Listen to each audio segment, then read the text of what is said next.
Hello guys, it's Unders here for warriorsound.co.uk and we're having a look at the different plugins inside Nectar. So Nectar 3 is the vocal suite from iZotope and it hosts a whole bunch of other plugins inside itself to give you a full vocal suite. So this time we're looking at the Dimension plugin. What this essentially is, it's a chorus, flanger and phaser all bundled in together. Now if you don't know what those plugins do, essentially they're really good for working in the stereo field, and to various degrees they either feed the signal back into itself or delay it, feed it back and then blend the two together, giving different types of phase cancellation, distortion and delay which create that stereo widening effect. It's really useful to use on a vocal. It can lead to some phase cancellation when summing down to mono, so it's always really important that you check that. But Nectar have been quite good with it. They kind of restricted you a little bit so that you can only really get a good sound out of it, which is a nice touch. And again, it's really great to have it there in the suite just so you can all work with it in one cohesive plugin and get it all done in one bash. So let's have a quick look at it. When you load it up, everything's sort of split up in these bands and you've got a chorus, flanger or phaser. You can't have them all engaged at once.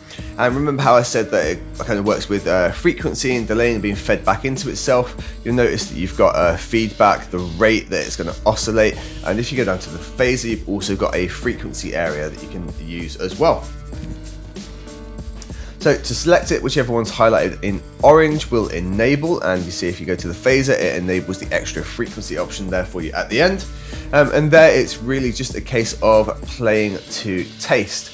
What is great, it will pick up the sync rate of the DAW, so I'm in 174 BPM. If I switch this on here, you see the rate knob now calculates, so it will be various different calculations between there, right across 8 bars all the way down to 1/64 triplets.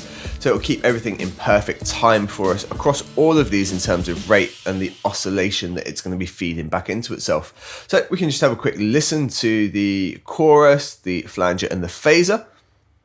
I should have seen it coming, I should have read the signs, I should have started running, maybe it would be fine. I'm falling for the same trick like a dozen times. I thought that we could make it, but we didn't shine. You played me like a fool, yeah, you played the others too. You played me way too much, you played me every time. You played me like a fool, yeah, you played the others too.